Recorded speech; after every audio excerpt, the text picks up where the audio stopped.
അസ്സലാമു അലൈക്കും വറഹ്മത്തുള്ളാഹി തആല വബറകാതുഹു. അറബിയുടെ വീട്ടിൽ സുഖവാസം നയിക്കുകയാണ് നമ്മുടെ നായിക ഫർസാന. ഒരിക്കലും അവൾ നാട്ടിൽ നടക്കുന്ന സംഭവങ്ങളൊന്നും അറിയുന്നേയില്ല. ഷെഫി ഉസ്താദ് പെണ്ണ് കാണാൻ പോയതും മഹറും ഡ്രസ്സും എടുക്കുവാൻ പോയതും അവളുടെ ഭർത്താവ് അല്ലെങ്കിൽ അവളുടെ കുഞ്ഞിൻ്റെ പിതാവ് രാജേഷ് വന്ന് അദ്ദേഹത്തിന്റെ വീട് ചവിട്ടി പൊളിക്കുവാൻ നോക്കുന്നതും ഒന്നും അറിയുന്നേയില്ല. പക്ഷേ അവളതെല്ലാം അറിഞ്ഞു കഴിഞ്ഞാൽ അവളാകെ ടെൻഷനാകും. പാവപ്പെട്ട ഷെഫി ഉസ്താദിനെ രാജേഷ് ഉപദ്രവിക്കുന്നു എന്നുള്ള കാര്യമൊക്കെ അറിഞ്ഞാൽ അവൾ കൂടുതലായിട്ട് ആകെ നിരാശയാകും. പിന്നീട് നാട്ടിലേക്ക് പോകുവാനുള്ള ആഗ്രഹവും നിലക്കും. അപ്പോഴായിരിക്കും തൻ്റെ കുഞ്ഞിനെ കുറിച്ച് അവൾ ഓർക്കുന്നത്. എന്തിനു വേണ്ടിയിട്ട് ആ ദുഷ്ടനായ അദ്ദേഹത്തിൻ്റെ കുഞ്ഞിനെ ഞാൻ എന്തിന് ജന്മം നൽകണം അതിന് എന്ന് തോന്നും. പക്ഷേ എന്തൊക്കെ തന്നെയായാലും മാതൃഹൃദയമല്ലേ, അവർക്കതിന് കഴിയില്ലല്ലോ. എല്ലാവർക്കും അതിന് കഴിയില്ല. ഫർസാനയുടെ വയറ് കുറേശ്ശെ പൊങ്ങി തുടങ്ങിയിരിക്കുന്നു. എന്നാൽ എന്നും അത് വിസിറ്റ് ചെയ്യുക ബീവിക്ക് പതിവാണ്. ജെയ്ത്തുൻ ബീവി ഫർസാനയുടെ അടുക്കലെത്തും. പഠിച്ചോനെ മാഷാ അല്ലാ, ഇതെന്താ ഇപ്പോഴെന്നെ എങ്ങനെയൊക്കെ, എനിക്ക് എന്ത് പറയണം മോളെ, നിനക്ക് എന്ത് വേണ്ടത്, എൻ്റെ പൊന്നു മോൾക്ക് എന്താ വേണ്ടത്, എന്ത് വേണമെങ്കിലും ഇത്താത്തയോട് പറ, ഇത്താത്ത വാങ്ങി തരുമല്ലോ. എന്തെങ്കിലും ആഗ്രഹം ഉണ്ടെങ്കിൽ പറ. ഹേ ഇത്താത്ത, എനിക്കൊരു ആഗ്രഹമില്ല. ശരിക്കും പറഞ്ഞാൽ 4 മാസത്തിലേക്ക് കടന്നിരിക്കുന്നു എന്നുള്ള കാര്യമൊന്നും ജെയ്ത്തുൻ ബീവിക്ക് അറിയുന്നില്ല. പഠിച്ചോനെ, ഇത് സാധാരണ രീതിയിലുള്ള വളർച്ചയുള്ള കുട്ടിയല്ല തോന്നുന്നുണ്ട്. എന്തോ ഒരു അസ്വാഭാവികത തോന്നുന്നുണ്ട്. അല്ലെങ്കിലും ഗൾഫിൽ പിറക്കുന്ന കുട്ടികളൊക്കെ അങ്ങനെ തന്നെ ആയിരിക്കും. പ്രത്യേകിച്ച് അറബ് നാട്ടിലെ നല്ല തുടുതുടുപ്പുള്ള കുട്ടികളായിരിക്കും. അതുകൊണ്ട് തന്നെ ആയിരിക്കും ബീവി സ്വയം അങ്ങ് അവകാശപ്പെടുന്നു. ഓഹ് മോളെ ഫർസാന, പിന്നെ എന്താവശ്യമുണ്ടെങ്കിൽ പറഞ്ഞു കേട്ടോ. സെയ്ഫ് ഇപ്പോൾ കിട്ടുന്നില്ല. സെയ്ഫ് ഒരാഴ്ചയായിട്ട് ലീവാണ്.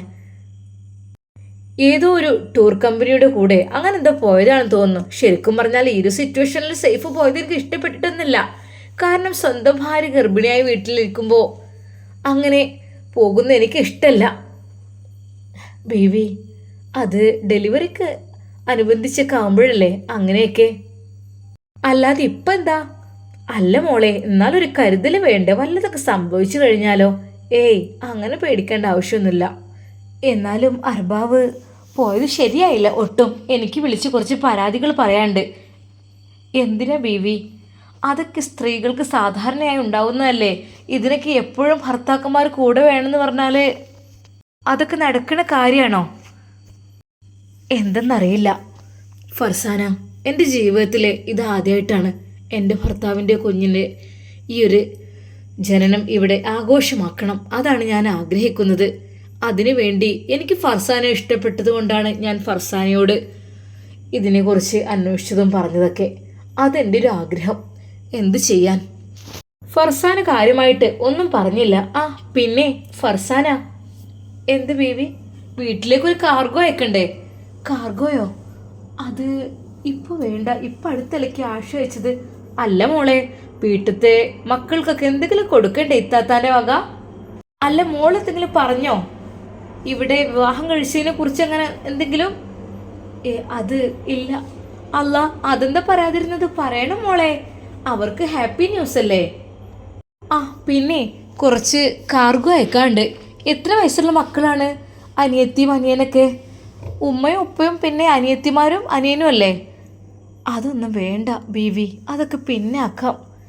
അത് പറഞ്ഞാൽ പറ്റില്ല. അങ്ങനെ ബീവി തന്നെ ബീവിയുടെ ഇഷ്ടപ്രകാരം എല്ലാം ഓർഡർ ചെയ്യുകയാണ്. അങ്ങനെ വലിയൊരു പെട്ടി സാധനങ്ങൾ, അതിൽ പാൽപ്പൊടി, ചോക്ലേറ്റ്സ്, സ്ട്രീറ്റ് ഐറ്റംസ്, ബദാം, പിസ്ത, അതുപോലുള്ള ഡ്രൈ ഫ്രൂട്ട്സ് ഐറ്റംസ്, അങ്ങനെ എല്ലാ സംഭവങ്ങളും ഉള്ള വലിയൊരു പെട്ടിയാണ് നാട്ടിലേക്ക് അയക്കുവാൻ വേണ്ടി നിൽക്കുന്നത്. അതിൽ ഉമ്മാക്ക് പർദ്ദ, ഉപ്പാക്ക് വെള്ള വസ്ത്രങ്ങൾ എല്ലാം ഉണ്ട്. മോളെ, പിന്നെ നിന്റെ ഫാമിലിയിൽപ്പെട്ട ആർക്കെങ്കിലും? ഒന്നും വേണ്ട.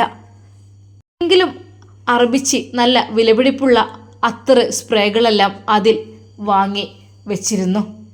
എല്ലാ സംഭവങ്ങളും സെറ്റായി തുടങ്ങി. ഒരിക്കൽ കൂടി പറഞ്ഞു, മോളെ ഇനി എന്തെങ്കിലും? ഒന്നും വേണ്ടെന്ന് പറഞ്ഞില്ലേ? പക്ഷേ അറബിച്ചിയുടെ ഇഷ്ടപ്രകാരം തന്നെ അതാ ഉമ്മാക്കും ഉപ്പാക്കും വിലപിടിപ്പുള്ള ഐഫോൺ വാങ്ങി ആ കൂട്ടത്തിൽ വെക്കുന്നു. ചെറിയ മക്കൾക്ക് എന്തെങ്കിലുമൊക്കെ ഗോൾഡ് എന്തെങ്കിലും, അതൊന്നും വേണ്ട, അതൊക്കെ പ്രശ്നമാവില്ലേ? അതൊന്നുമില്ല, അല്ലെങ്കിൽ പിന്നെ അവിടുന്ന് വാങ്ങിക്കോളൂല്ലേ? അല്ലെങ്കിൽ ഫർസാന പോകുമ്പോൾ ഞാൻ കൊടുത്തയക്കാം, അതായിരിക്കും നല്ലത് അല്ലേ? ബീവി, അതിൻ്റെ ഒന്നും ആവശ്യമില്ല. കാരണം എന്താ മോളെ, എൻ്റെ ഇഷ്ടപ്രകാരമല്ലേ? അത് എൻ്റെ ഒരു സന്തോഷത്തിന് മാത്രമാണ്. എൻ്റെ മനസ്സിൽ അങ്ങനെ ഒരു സന്തോഷം തോന്നുകയാണ്. എനിക്കത് കൊടുത്തു വിട്ടെങ്കിലേ എനിക്കൊരു സമാധാനമുള്ളൂ പെണ്ണേ. സത്യമായിട്ടും ബീവി, എന്തിനങ്ങനെ ബുദ്ധിമുട്ടുന്നു എനിക്ക് വേണ്ടിയിട്ട്? ഒന്നുമില്ല മോളെ, നീ ഒന്നും കരുതണ്ട. നമുക്ക് നാളെ ഞാൻ കാർഗോ അയക്കാട്ടോ. കാര്യങ്ങളൊക്കെ സെറ്റായിട്ട്. പിന്നെ എന്തായാലും അർബാവ് എത്താനേ ഇനി 4 ദിവസം കൂടി വെയിറ്റ് ചെയ്യണം. അതിനൊന്നും കാത്തു നിൽക്കുന്നില്ല. അവർ ജസ്റ്റ് ഈ നമ്പറിലൊന്ന് വിളിച്ചാൽ അതൊക്കെ അങ്ങോട്ട് എത്തിച്ചോളും. അതൊന്നും കുഴപ്പമില്ല. ഫർസാന ശരിക്കും അത്ഭുതപ്പെടുകയായിരുന്നു. പഠിച്ച റബ്ബേ, ഞാൻ എത്തിപ്പെട്ടത് എത്ര നല്ലൊരു കുടുംബത്തിലാണ്. അല്ലാ, വല്ലാത്തൊരു, ഇവരോട് എങ്ങനെ നന്ദി പറയണം? പക്ഷേ ഞാൻ ചെയ്യുന്നത് വളരെ വലിയ ചതിയാണല്ലോ. ബീവി എങ്ങാനും അത് അറിഞ്ഞു കഴിഞ്ഞാൽ എന്തിന്? പഠിച്ചവനെ, നീ പുറത്തു തരണേ. ഞാൻ അത്രക്കും ഇവരോട് കടപ്പെട്ടതാണ്. പക്ഷേ എൻ്റെ വയറ്റിൽ വളരുന്ന കുഞ്ഞ് അത് അറബിയുടേതല്ല എന്നറിയുന്ന നിമിഷം പഠിച്ചോനെ, ആ ബീവി എത്രമാത്രം തകർന്നു പോവും. അങ്ങനെ ഒരു വിധി പഠിച്ചോനെ ഉണ്ടാവരുതേ. അവൾ കരഞ്ഞ് ദുആ ചെയ്യുന്നു. സത്യം പറഞ്ഞാൽ അറബി നാട്ടിലില്ലാത്ത സമയം അത് ഫർസാനക്ക് വല്ലാത്തൊരു ആശ്വാസമായിരുന്നു. അല്ലെങ്കിൽ ബീവിയുടെ മുമ്പിൽ അഭിനയിക്കണം, അല്ലെങ്കിൽ ബീവി അത് അറിയും. അങ്ങനെ അതാ അർബാവ് വിളിക്കുന്നു. സേഫ്, അല്ല സേഫാണല്ലോ. ഹലോ, അസ്സലാമു അലൈക്കും. വലൈക്കും അസ്സലാം വറഹ്മത്തുള്ളാ. യാ സേഫ്, കൈഫ് ഹാലക്? സൈൻ, അൽഹംദുലില്ലാ. എൻ്റെ ബീവി എന്തൊക്കെയുണ്ട്? സുഖല്ലേ? അൽഹംദുലില്ലാ, സുഖാണ്. എനിക്കും ഫർസാനക്കും. ഫർസാനയുടെ കയ്യിൽ ഫോൺ കൊടുക്കട്ടെ? അല്ല സേഫ്, ഫർസാനക്ക് വിളിച്ചിരുന്നോ? ഇല്ല പെണ്ണേ, ഞാൻ നിന്നോടൊന്ന് സംസാരിക്കട്ടെ. 4 ദിവസമായില്ലേ നിന്നോട് ഒരുമിച്ചല്ലാതെ ഞാൻ നിൽക്കുന്നു. സത്യം പറഞ്ഞാൽ നമ്മളിങ്ങനെ അകന്ന് നിൽക്കാറില്ലല്ലോ. ഒന്ന് നിന്നോട് സംസാരിക്കട്ടെ, ഒന്ന് സ്വസ്ഥമായി. എന്നിട്ട് അർബ, മറക്കരുത് ഫർസാൻ ഗർഭിണിയാണെന്നുള്ളത്. പിന്നെ വയറൊക്കെ ഒരുപാട് പൊങ്ങിയ പോലെ ഉണ്ട് കേട്ടോ. എനിക്ക് സന്തോഷം സഹിക്കാൻ കഴിയണില്ല. ശരിക്കും അറബി ഞെട്ടിപ്പോയി. അല്ലാ, പഠിച്ചോനെ, ചതിച്ചോ? എന്ത് പറ്റി സേഫ് ഒന്നും മിണ്ടാത്തത്? ഒന്നുമില്ല പെണ്ണേ. എന്തൊക്കെയുണ്ട്? എന്നാ സേഫ് വരുന്നത്? എനിക്ക് കാണായിട്ട്. എനിക്ക് മാത്രമല്ല, ഫർസാനക്കും അതൊരു വിഷമാവൂലേ സേഫ് ഇവിടെ ഇല്ലാതിരുന്നാൽ? ഫർസാനക്ക് എന്ത് വിഷമം? വിഷമൊക്കെ നിനക്കല്ലേ. ഞാൻ പറഞ്ഞല്ലോ നിന്നോട് എൻ്റെ കൂടെ പോരാൻ. എന്ത് സേഫ് പറയുന്നത്? അവൾ ഇങ്ങനത്തെ അവസ്ഥയിൽ നിൽക്കുമ്പോൾ എന്നെ മാത്രം കൂട്ടി പോകുന്നതാണോ? എന്ത് സേഫിനെ ആലോചിച്ചാൽ മതിയാവൂലേ? ശരിക്കും സൈഫുദ്ദീൻ അറബി ഒന്നും മിണ്ടാതെ ഒരു നിമിഷം നിന്നു. റബ്ബേ, ഇതെങ്ങാനും അറിഞ്ഞു കഴിഞ്ഞാൽ പാവം എത്ര വിഷമിക്കും. എന്നെക്കൊണ്ട് എൻ്റെ മനസ്സിൽ എൻ്റെ ബുദ്ധിക്കൊരു കുഴപ്പമില്ലെങ്കിൽ ഞാനൊരിക്കലും അത് അവളോട് പറയില്ല. അവളുടെ സന്തോഷം നഷ്ടപ്പെടുത്തില്ല അറബി വിചാരിക്കുന്നു. എന്നാൽ ഈ സമയം നാട്ടിൽ അതാ ഉസ്താദ് നേരെ അതാ ഫർസാനയുടെ ഉപ്പയുടെ അരികിലേക്ക് വരികയാണ്. ഉസ്താദേ, മോനെ, എന്തൊക്കെയാണ് കാര്യങ്ങൾ? ഉസ്താദേ, അപ്പോൾ നിക്കാഹാണ് മറ്റന്നാൾ. എല്ലാ കാര്യങ്ങളും മോനെ എടുത്തോ? മഹറൊക്കെ എടുത്തോ? അതൊക്കെ എടുത്തു. ആയിക്കോട്ടെ. ഉസ്താദിൻ്റെ വക കുട്ടിക്ക് എന്താ വേണ്ടത്? എന്തും ആവശ്യപ്പെടാം. വേണ്ട ഉസ്താദേ, ഒന്നും വേണ്ട. സമ്മാനമായി തൻ്റെ പ്രിയപ്പെട്ട ശിഷ്യന് എന്തെങ്കിലും കൊടുക്കണമെന്നും വിചാരിച്ചിരുന്നു. ഉപ്പാക്കും ഉമ്മാക്കും നല്ല ടെൻഷനുണ്ട്. പറഞ്ഞിട്ട് കാര്യമില്ലല്ലോ, ഞങ്ങളുടെ മകളായിട്ടാണ് അത് നഷ്ടപ്പെടുത്തിയത്. നല്ലൊരു സ്വാലിഹായൊരു ചെക്കനായിരുന്നു. എല്ലാം കൊണ്ടും നല്ല സൽസ്വഭാവിയായ നല്ല മോനായിരുന്നു. എന്ത് ചെയ്യാൻ, നമുക്ക് അതിനുള്ള ഭാഗ്യമില്ല. ആ രാത്രിയിൽ ഫർസാനയുടെ ഉമ്മയും ഉപ്പയും കിടക്കുമ്പോൾ അവർ സംസാരിക്കുന്നു. എടി ഫാത്തിമ, എന്തേക്ക വല്ലാത്തൊരു സങ്കടമായിപ്പോയില്ലേ? എന്തേ? അല്ലേ, ഷെഫി ഉസ്താദിൻ്റെ കല്യാണം. പറഞ്ഞിട്ട് കാര്യമില്ലല്ലോ, നമ്മുടെ കുട്ടിക്ക് അതിനുള്ള ഭാഗ്യം ഉണ്ടായില്ല. പറഞ്ഞിട്ട് കാര്യമില്ല, ഓരോ ബുദ്ധിമോശം. അല്ലെങ്കിൽ ഇപ്പോൾ നമ്മളെ കുട്ടിയാണ്ടിതിനും അവൻ്റെ മണവാട്ടി എന്തൊരു നല്ല മോനാണ് എല്ലാം കൊണ്ടും. സാരല്ല, നമ്മളെ മോള് രക്ഷപ്പെട്ടിക്കണല്ലോ. അവിടെ അറബി വീട്ടിൽ നിൽക്കണുണ്ടല്ലോ, അതന്നെ ഇപ്പം എനിക്ക് വല്ലാത്തൊരു റാഹത്ത്. മറ്റത് അവൻ്റെ കൈകളിലായിരുന്നെങ്കിൽ എന്തുകൊണ്ടാണ് അവൻ്റെ കൈകളിൽ നിന്ന് രക്ഷപ്പെട്ടത് എന്താവോ. ആ രാത്രിയിൽ അതാ വാതിലിന് ഒരു മുട്ട് കേൾക്കുന്നു. അതേ, വാതിൽ തുറക്കാനാ പറഞ്ഞത്. അല്ലാ ഇക്ക, ആരാണത്? ആരാണ് ഈ സമയത്ത് വാതിൽ തുറക്കാൻ പറയണത്? പഠിച്ചോനെ, ആ പൈസയും കാര്യങ്ങളൊക്കെ ഉള്ളതാണ്, അതൊക്കെ എന്ത് ചെയ്യാ? ഹേയ്, അതൊന്നും പേടിക്കണ്ടേ. ആരാണത്? ഉപ്പ ജനലിനുള്ളിലൂടെ നോക്കി. ഒരു നിമിഷം ഉപ്പ ഞെട്ടിപ്പോയി. വലിയൊരു കുറി വരച്ച ഒരാള്. ആ ഒരു മുഖം എവിടെയൊക്കെ കണ്ടതുപോലെ ഉപ്പാക്ക്. എൻ്റെ അല്ലാ, ഉപ്പയുടെ മനസ്സ് കാളി. ഉമ്മ ആരാണ് എന്ന് കരുതിയിട്ട് നോക്കുവാൻ വേണ്ടി നിന്നപ്പോൾ ഉമ്മയെ സമ്മതിച്ചില്ല. വേണ്ട, അത് നമ്മളെ മകളെ പിഴപ്പിച്ച ആളാണ്, രാജേഷ്. എന്താടാ നിനക്ക് വേണ്ടത്? ഉപ്പ അലറി. അതേ, നിങ്ങളെ മോളെ നിങ്ങൾ എവിടെയാണ് ഒളിപ്പിച്ച് വെച്ചത് അതിങ്ങോട്ട് എനിക്കറിയണം. അതറിഞ്ഞിട്ട് ഞാൻ ബാക്കി നിൽക്കുള്ളൂ. അതെ, ഞാൻ അവളെ താലി കെട്ടിയതാണ്, അതിലൊരു സംശയവും വേണ്ട. അവൾ എൻ്റെ ഭാര്യയാണ്. അവൾ എന്താവളെന്ന് എനിക്ക് തീരുമാനിക്കാം. പറയടോ, ഇവിടെ വീടിനകത്താണോ അതോ ആ കള്ള ഉസ്താദിൻ്റെ വീട്ടിലാണോ നിങ്ങൾ ഒളിപ്പിച്ചു വെച്ചിട്ടുള്ളത്? ഒന്ന് പോകുമോ? എൻ്റെ മകളെ നീയായിട്ട് തന്നെ തട്ടിക്കൊണ്ടുപോയി. നീ എവിടെ കൊണ്ടുപോയിട്ട് എൻ്റെ കൺമുമ്പിൽ കാണിച്ചതാ. നിനക്കെതിരെ കേസ് കൊടുക്കുന്നുണ്ട്. ഓ കിളവാ, കേസ്. ഒന്ന് പോകുന്നുണ്ടോ? അതെ, ഒന്നും പറയണ്ട, മദ്യലഹരിയിലാണെന്ന് തോന്നുന്നു. മദ്യലഹരിയിലാവുമ്പോൾ ഒന്നിനും മടിക്കില്ല. നീ ഒന്ന് മാറുവണ്ണേ എന്ന് പറഞ്ഞ് അദ്ദേഹം വാതിൽ തുറക്കുവാൻ വേണ്ടി നിന്നപ്പോൾ അദ്ദേഹത്തിൻ്റെ ഭാര്യ പിടിച്ചു വെക്കുന്നു. പ്ലീസ് പോകരുത്, അങ്ങേക്ക് എന്തെങ്കിലും പറ്റും. ബുദ്ധിയില്ലാതെ കയറി വന്നിക്കാണ്. എൻ്റെ റബ്ബേ, എൻ്റെ ഈ പെണ്ണിൻ്റെ ഒരു കാര്യം. ഇത്രക്കും വൃത്തികെട്ട ഒരാളുടെ കൂടെയാണല്ലോ ഓള് പോയത്. ഓൾക്ക് എങ്ങനെ അതിന് തോന്നി? ഓനെ കണ്ടാലും മതി, താടി മുടി ആകെ വളർത്തി ജട പിടിച്ച് കണ്ടിട്ടെന്നെ പേടിയാകുന്നു.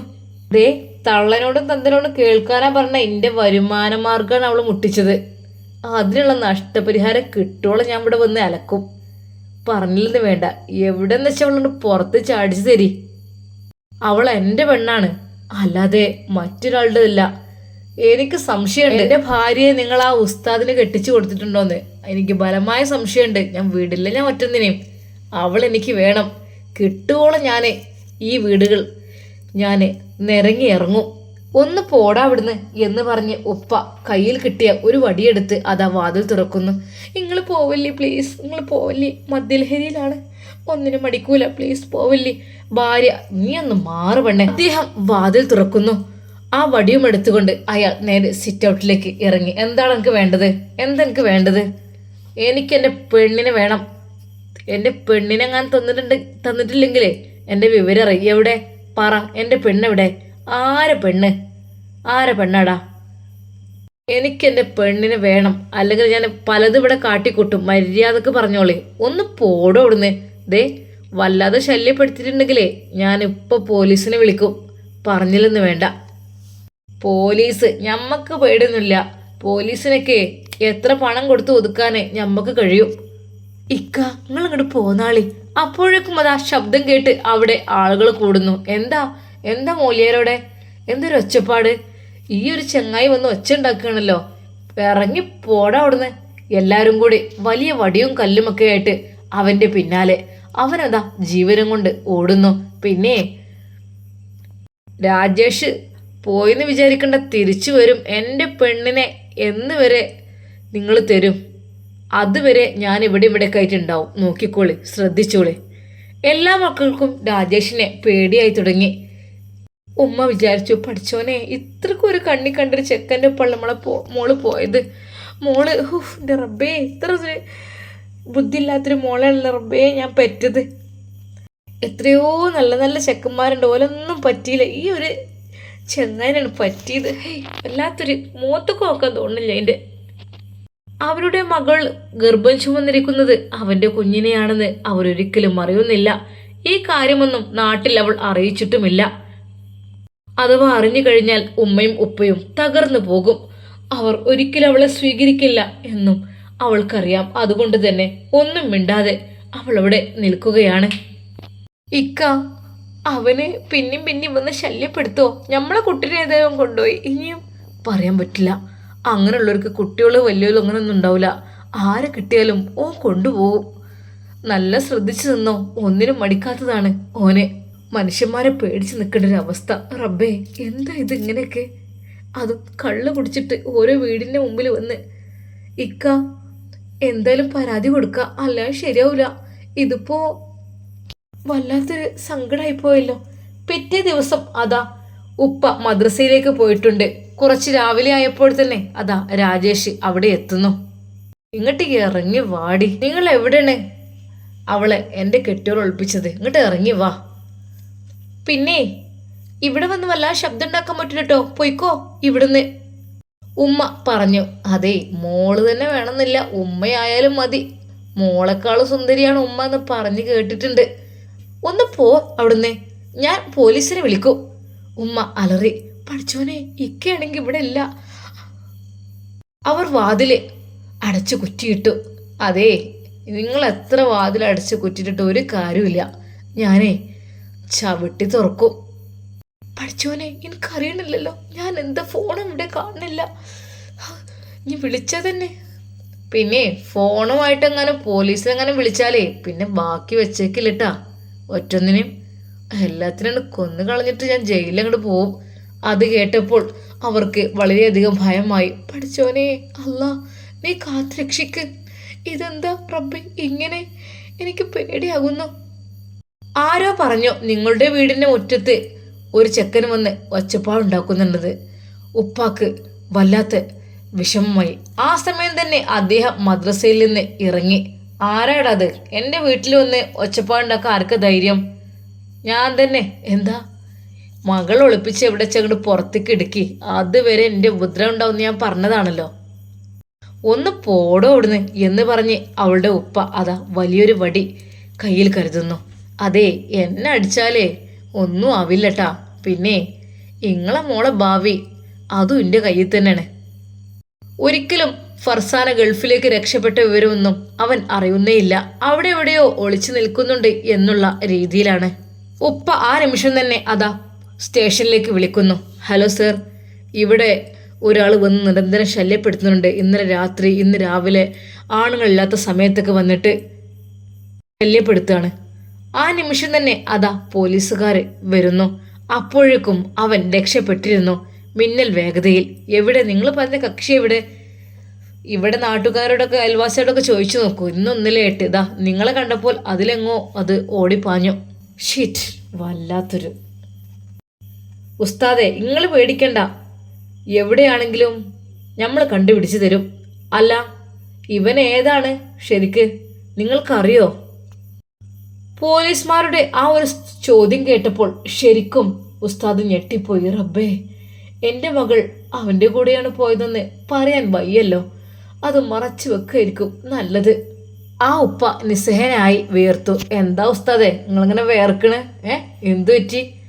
പിടികിട്ടാ പുള്ളിയെ ഇനി ഞങ്ങൾ എവിടെ നിന്ന് കണ്ടാലോ ഓനെ പൊക്കിക്കോളാം. നിങ്ങൾ ആ കാര്യത്തിൽ പേടിക്കണ്ട.